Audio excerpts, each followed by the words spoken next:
Ghana relies upon its natural resources as the backbone of its predominantly agricultural economy. 2/3 of Ghana's 20 million people live in rural communities. Nearly half of the population live on below $1 a day. CARE International's Agriculture and Natural Resource Programme was launched in 2003 to support rural communities to have greater rights and control over the natural resources they depend on for their livelihoods. Our program seeks to support the poverty reduction process by the Ghana government by engaging the natural resource sectors of the nation.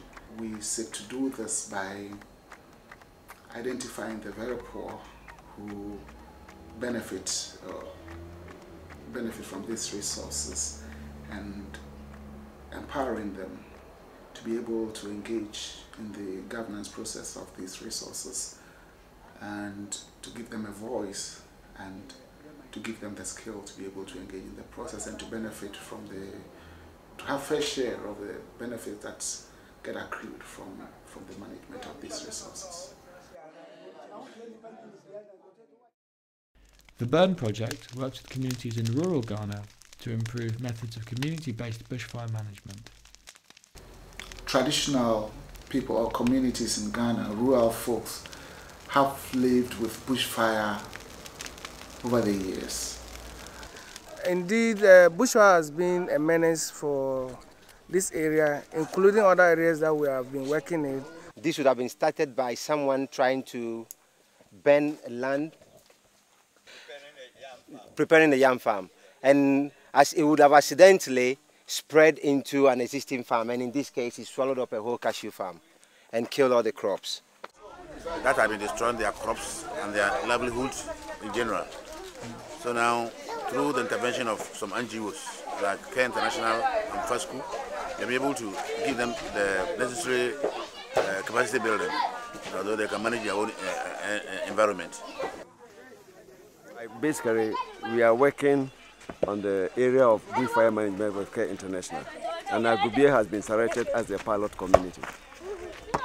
What we are doing at the moment to help the community to understand that the environment is theirs and they depend upon it for their livelihood. So now we are about to achieve that objective. Now they are changing. They know that the environment is theirs.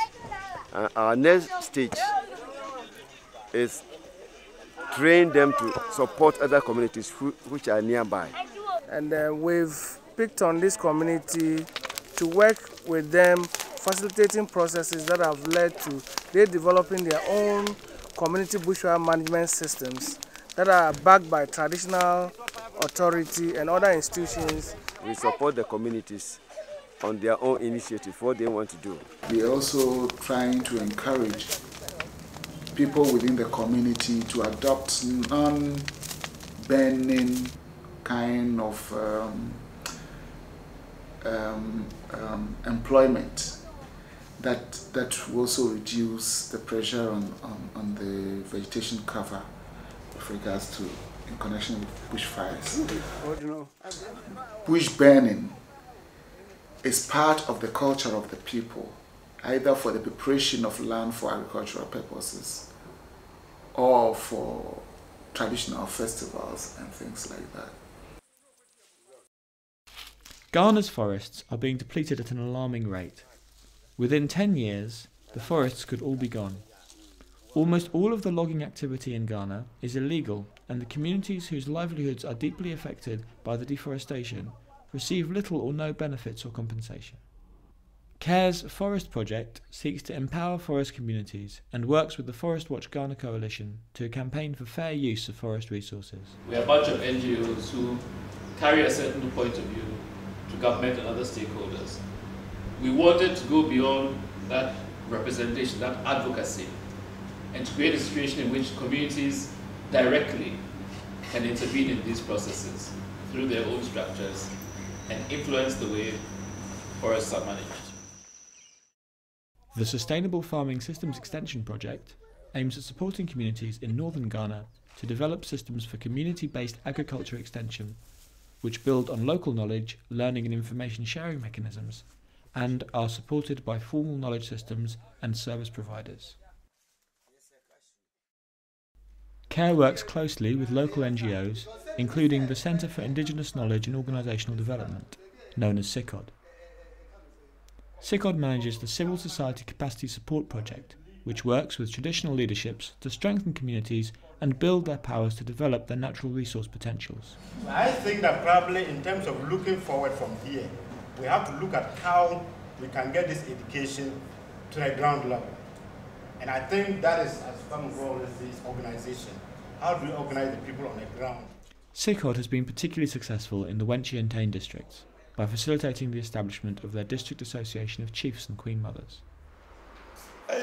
Wenchi and Tain, and I want to tranquil.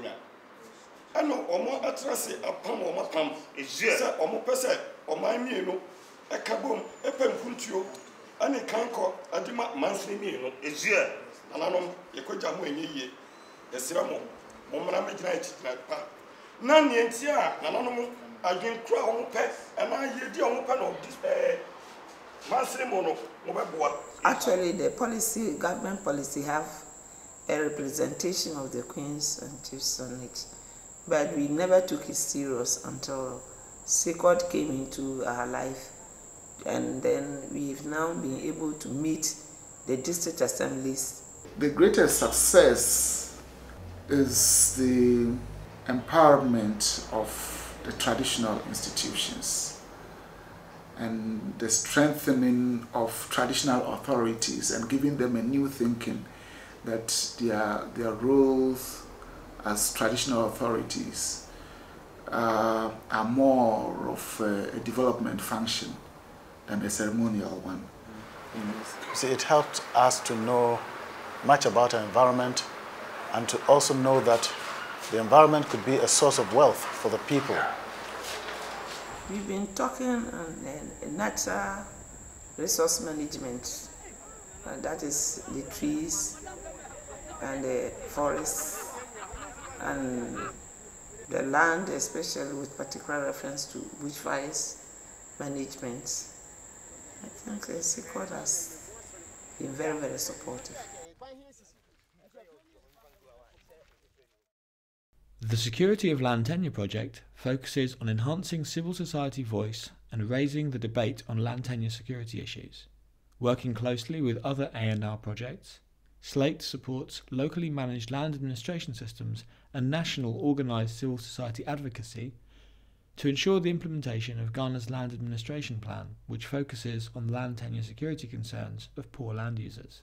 So what the Security of Land Tenure project actually seeks to do is to respond to the needs of the very poor within the community.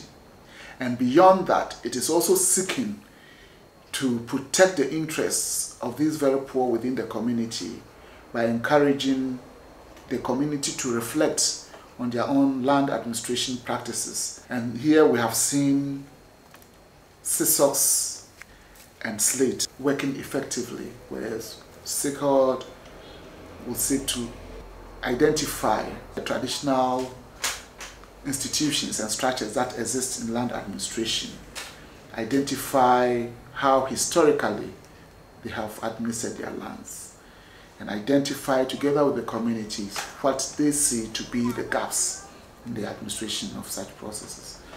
And then the community comes up with what they think they can do to fill those gaps, to make sure that people actually have security of tenure.